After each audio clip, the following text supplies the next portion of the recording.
Hello, we are back with the Good Life Podcast. I am Matt Carpenter, and I'm joined today for the first time with a return guest. Pastor Chris Wiley is with us. Chris, thank you for being here today.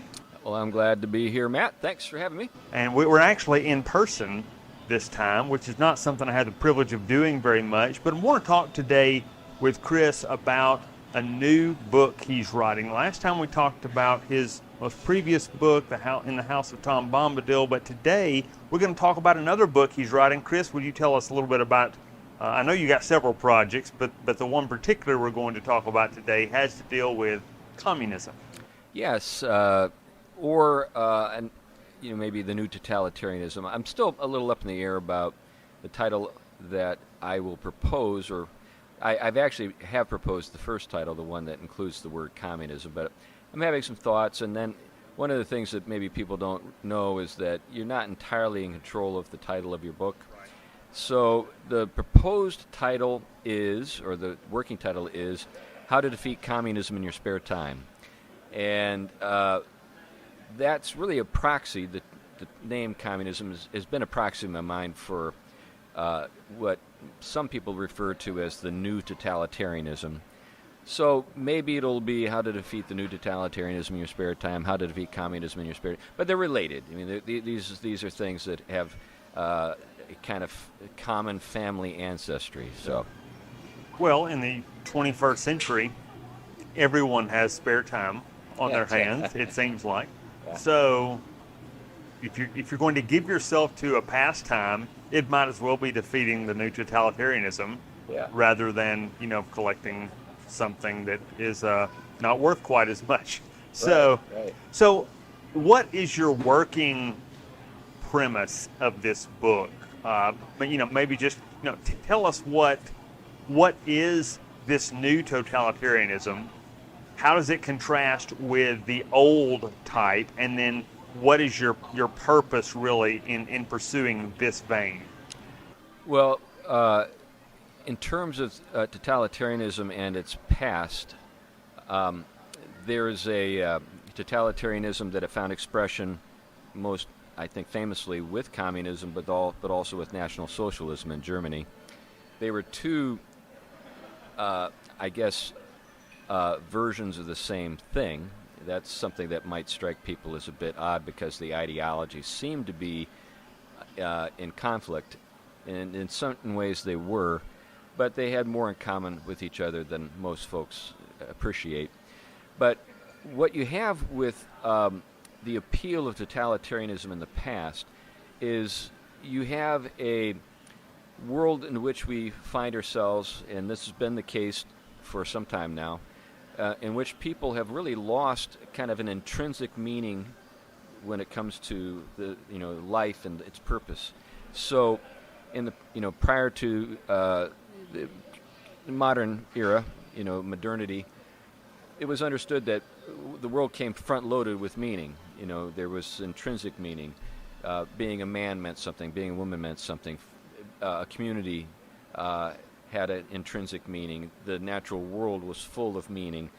Modernity more or less bleached the meaning out of things. The upside to that has been a pretty rigorous, systematic approach to understanding the physical character of the world, and with the idea that we can disassemble it and reassemble it in ways that make our lives easier. Things like air conditioning, automobiles, antibiotics, those are all great. We have those things because of this modern turn. But what was lost is meaning. So you have a crisis of meaning in the modern world and modernity, and totalitarian regimes are inspired by ideologies, and they impose meaning. Now, of course, that meaning has to be total, which means that everybody's on board. It's sort of like, you remember those old Western films where the bad guy enters the bar and, when I drink, everybody drinks. That kind of thing. Yeah, my name is Adolf Hitler. When I think something is so, everyone has to think it's so. I'm Stalin. Everybody has. So if we're going to pull off this communal project of imposing meaning on a meaningless world, we all have to be on board. There's no room for freedom of conscience, freedom of speech, etc. We all have to be on board with this. Otherwise, we're not going to pull this off. So that's what totalitarian is, sort of generally speaking. There's a political expression, but there's also kind of intellectual life that goes along with it and so forth. But the new totalitarianism, what makes the situation that we find ourselves in today both more, I guess, disturbing, but at the same time, I think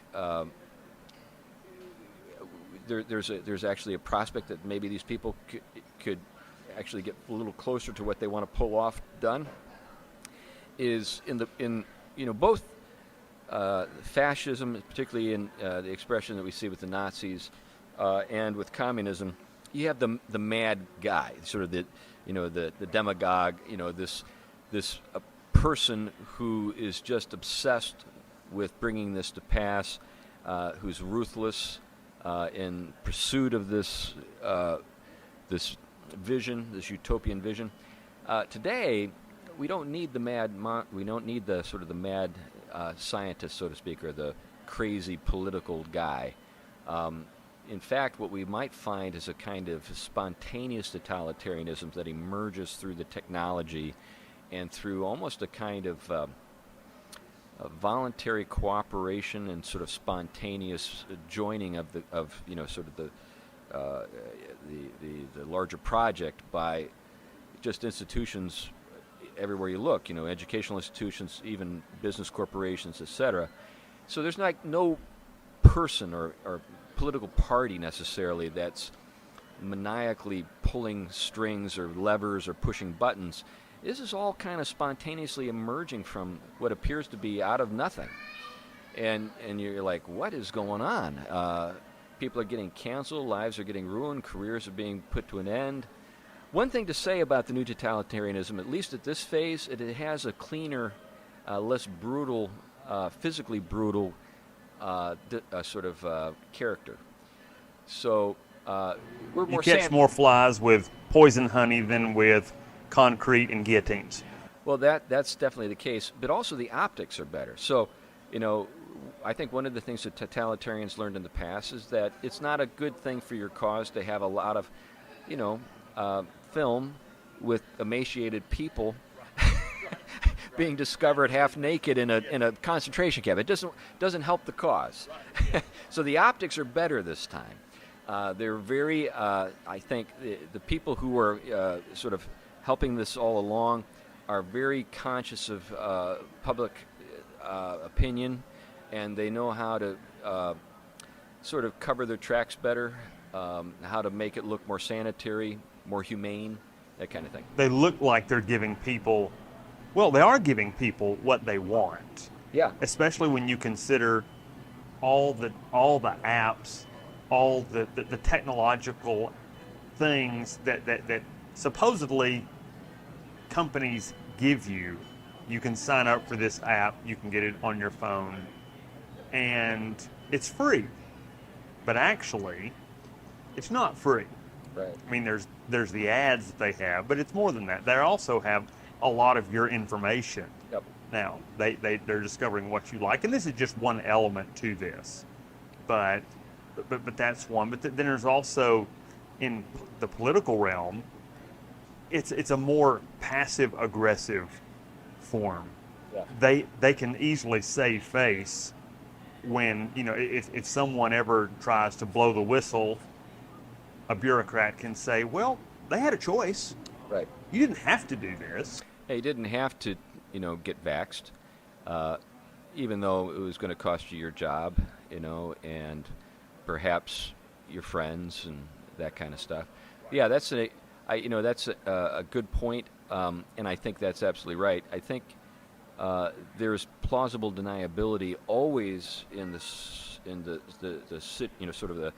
sort of the picture today, whereas in the past that might have been something that was factored in but wasn't necessarily as high on the agenda. In fact, one of the things you see in the literature, so there was a lot of things that were written in the wake of World War II, and everybody was wondering what happened. How did how could 6 million Jews or however many there were.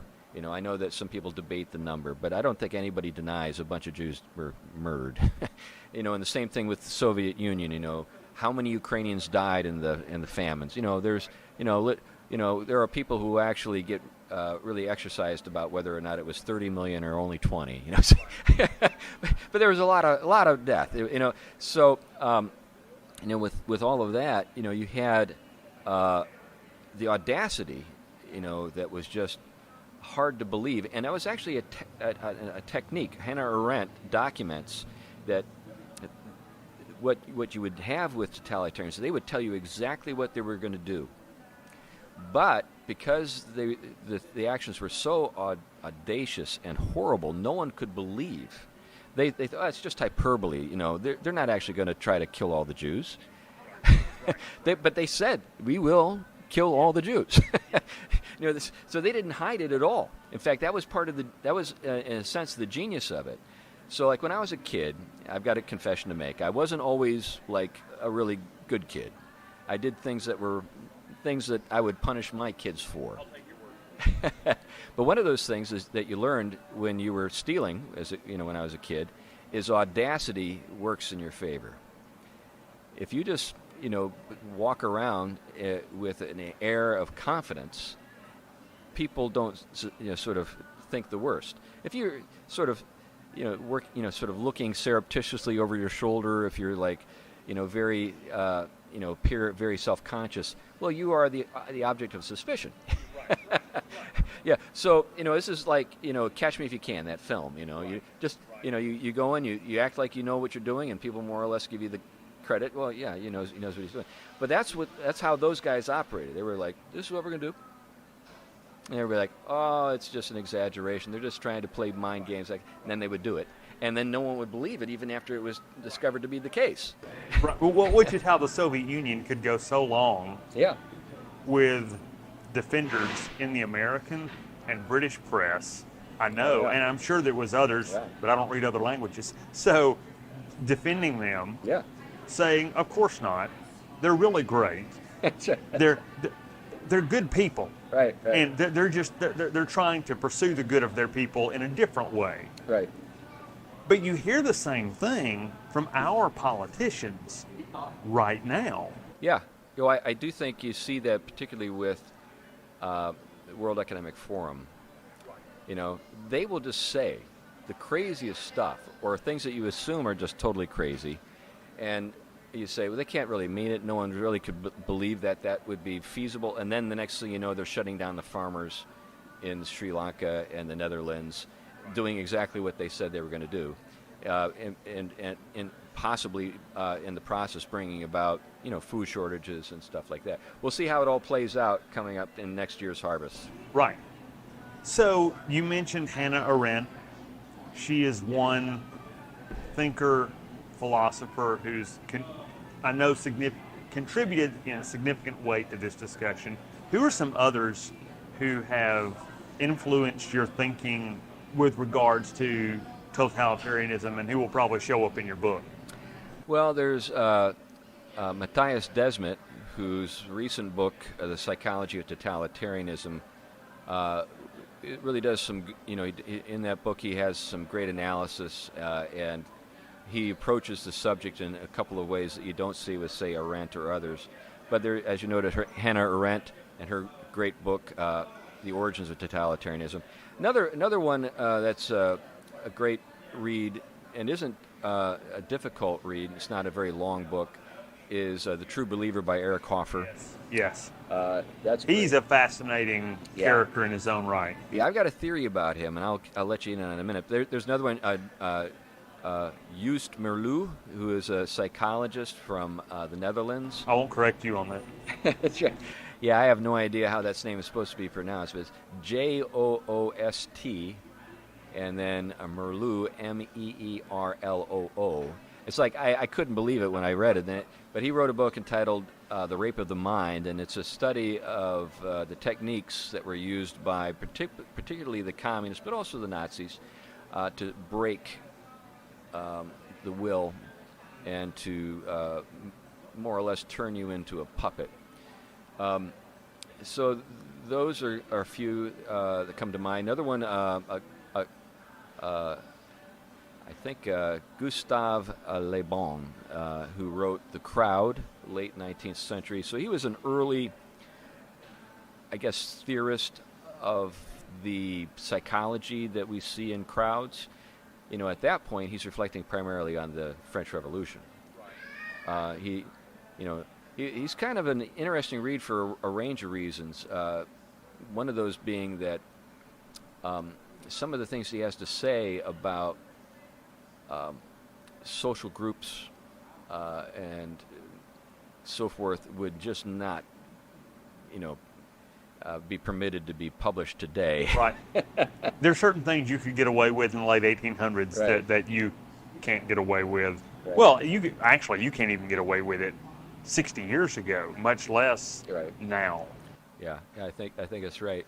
But he's been helpful, and I'm continuing to poke into different places to see if there might be other material to work with. But the lay of the land is pretty, I think, easy to see. So the book I'm going to write, or I'm in the process of writing, it will have two parts. Essentially, kind of a philosophical, moral analysis and political analysis of totalitarianism. Sort of why are the conditions in our world today conducive to totalitarianism? What makes totalitarianism something new under the sun? Because it is. It's something that could only have come about in the modern age. Obviously, we have tyrants in the past, but it's a different kind of thing. It's not just simply a crazy guy.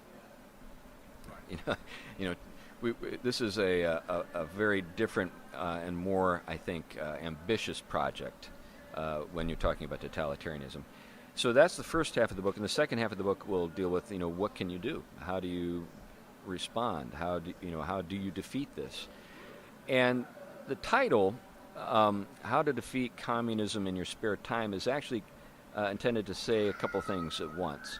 One is totalitarians are people who themselves have become dominated by, intellectually and even in the course of their lives, an inhuman I guess a human denying ideology. These ideologies are what they actually live for, and these ideologies have taken possession of them. And one of the best ways to defeat totalitarianism is to have a life. So, one of the things that you see with the history of totalitarianism is that essentially the people who are driving the movements don't really have much to live for. They're kind of pitiful in certain ways. They've got, big dreams. But so did, lots of cartoon characters that we make fun of. Right. Well, so it reminded me when you were talking about that just now of a story about someone who some on the left consider a totalitarian, which the left does not consider many people that, but the late dictator of Spain, Francisco Franco, which I'm not claiming him for sainthood at all, but I remember a story Dr. Stanley Payne told in one of his books on Spain during the Franco era. He said that an out of the country correspondent was interviewing a Spanish fisherman, and this, of course, this press agent was very much a man of the left, and he's talking to this poor Spanish fisherman, and he's asking him, he said, "Don't you care about politics?" He said, doesn't it disturb you, the oppression that you face? Which is really rich considering where it was coming from. But the fisherman said, "Franco takes care of the politics, so I can take care of my fishing." Yeah. Which is the opposite of what you're talking about. Right. When, this displays an attitude that was more common, at least at the time in that country, that the people were not as politically minded, but they could enjoy what they were doing. Whereas a true totalitarian wants everyone marching lockstep. Well, totalitarians believe that everything is politics. What you think is politics, the way your home life is ordered is politics. The more traditional understanding, the classical understanding, is there are pre-political institutions. And what that implies is that the world comes front-loaded with meaning. So the world comes front-loaded with meaning. That means that my relationship to my wife is a pre-political institution. We're married. Now we can engage in political life, but what political life is understood to be is how do we order our common life as the city. So the city, the polis, or the country, if we take it to the next level, is something that we deliberate over and try to order in a way that's to everyone's best and serves everyone's best interest.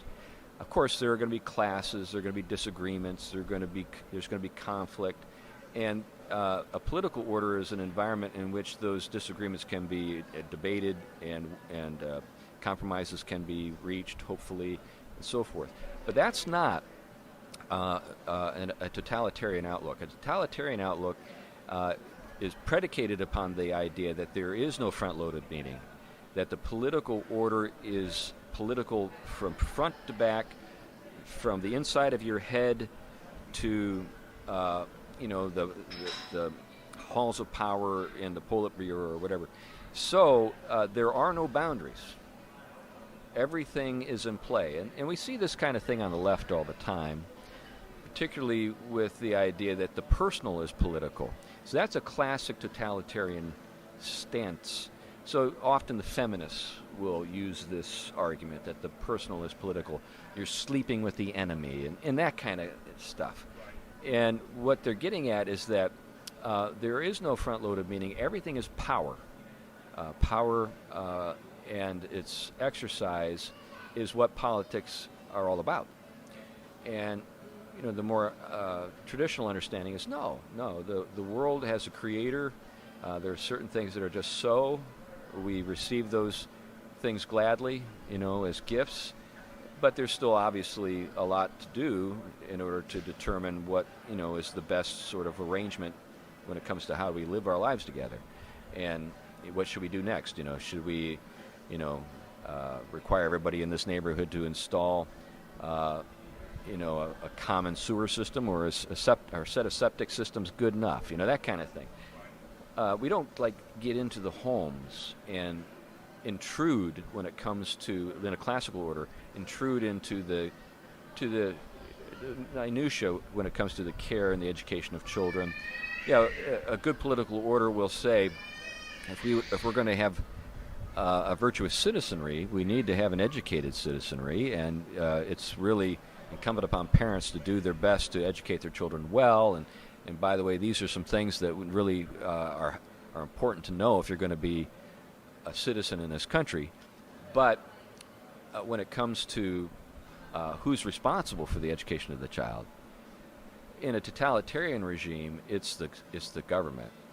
And in a free society, a traditionally ordered society, it's the parents. Which briefly, it makes me think of what I consider to be one of the best satirical treatments. This is debated, but satirical treatments of this society is Plato's Republic. Yeah. And some people think he was not being satirical at all. Uh-huh. But there's a lot going on there. But when Socrates is asked at first, what is the ideal society? Right. It is not anything that looks like totalitarianism. Right. It's families working together, and But then, when he's then pressed, then said, no, Socrates, that's not what we're talking about. A society that makes a lot of money, that becomes very wealthy. How do you get that? And then he launches into this huge explanation, which does include enforced government education.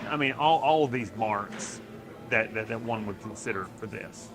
So, when you're talking about power and the pursuit of power, I can't help but go immediately to Marx because that's how he viewed all relation. I mean, he viewed relationships in a material fashion, Sure. material only. So, of course, people think of him as just as a communist, but there was a lot more to what he's doing than merely taking away from the rich and spreading property evenly. Yeah, he wasn't Robin Hood, Right.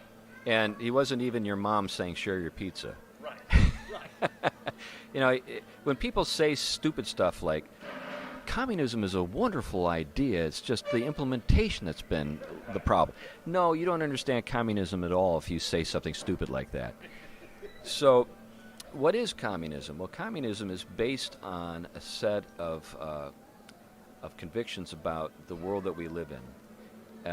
And there are certain things that are givens in the mind of Marx, but in also people who consider themselves Marxists.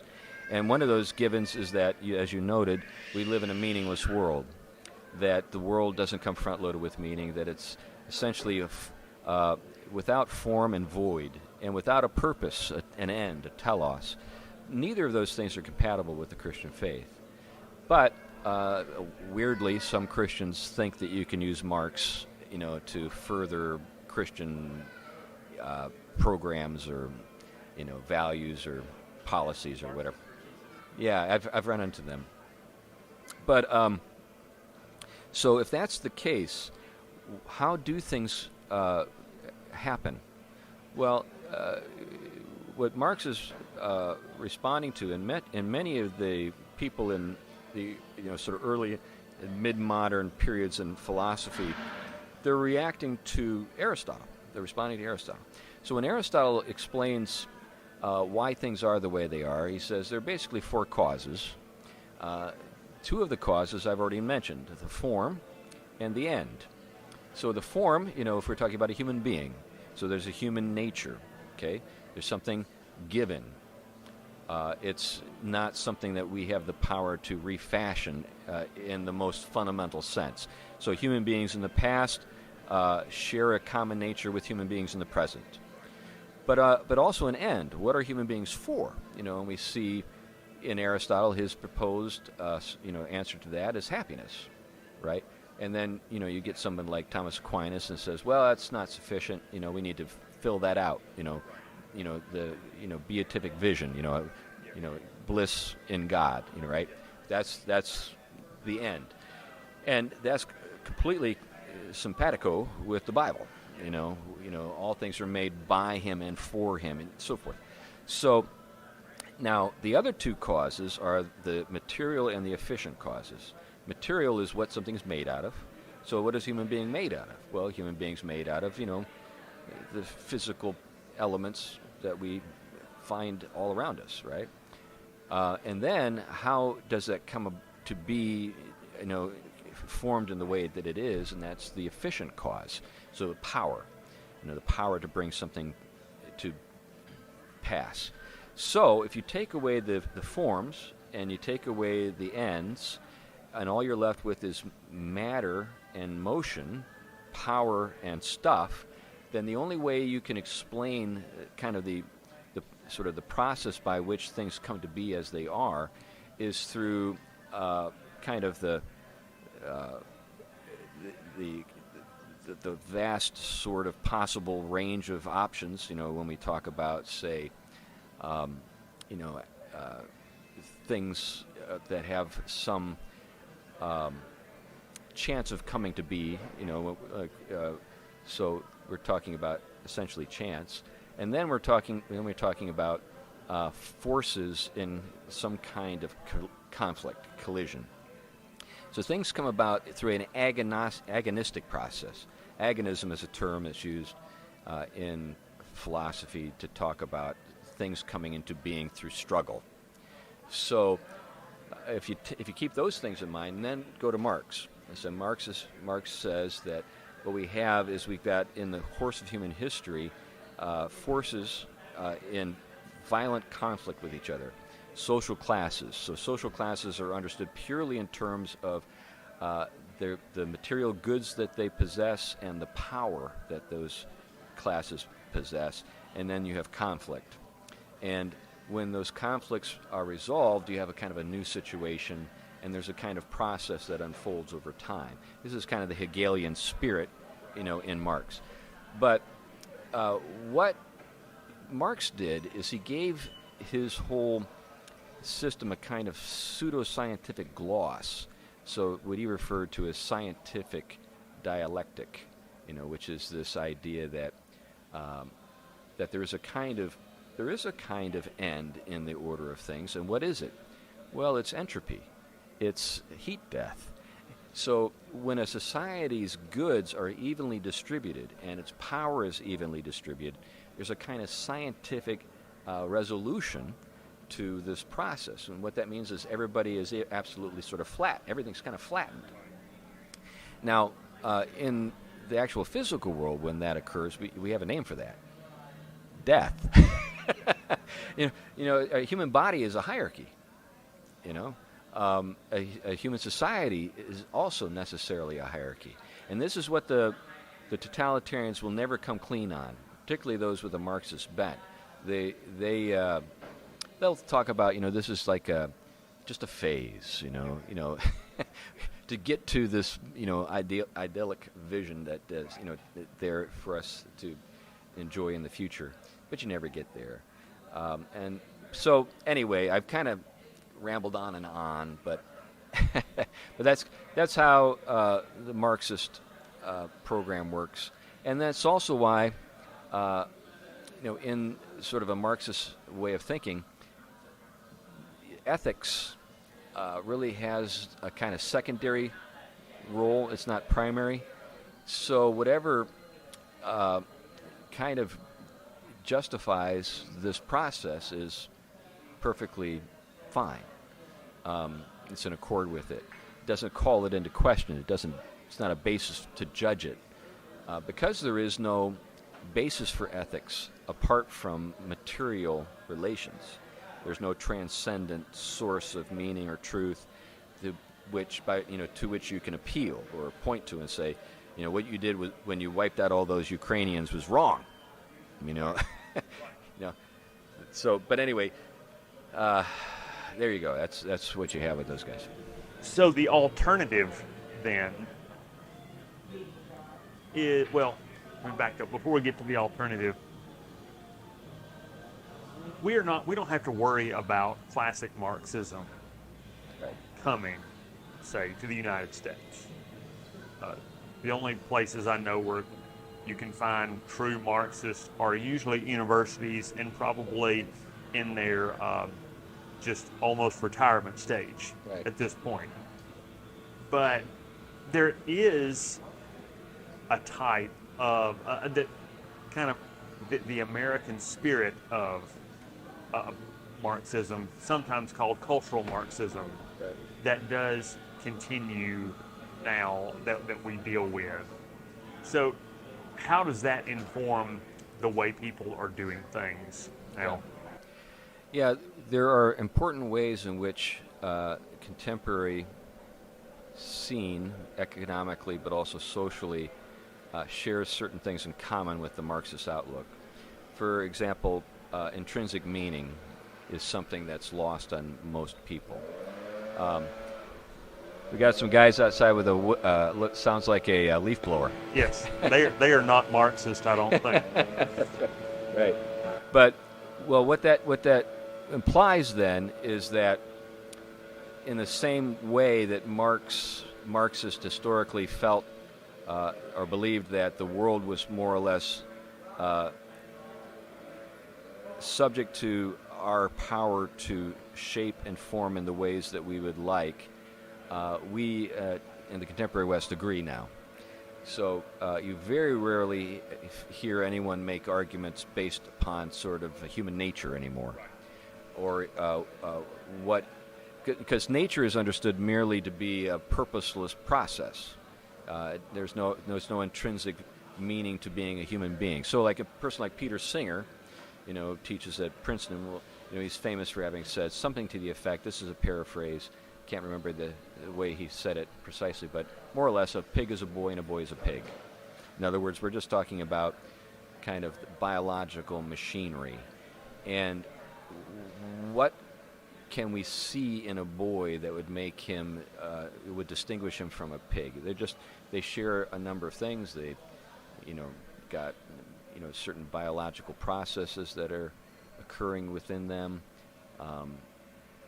Instead of, say, the classical understanding, which would see in the human being something that was unique to human nature, that would distinguish human beings from other creatures, rationality, things of that sort. So many, well-educated people, I can't call them intelligent, but they're well-educated, look at the world this way.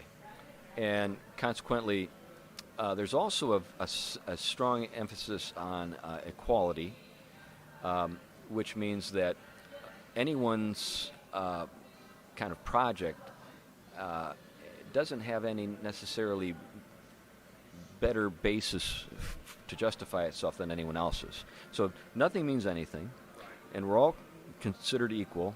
That means your maybe desire to realize your lifelong dream of being a lion, is something that is just as good as somebody's lifelong dream of building a rocket ship to go to Mars, or someone's lifelong dream to have a family and children.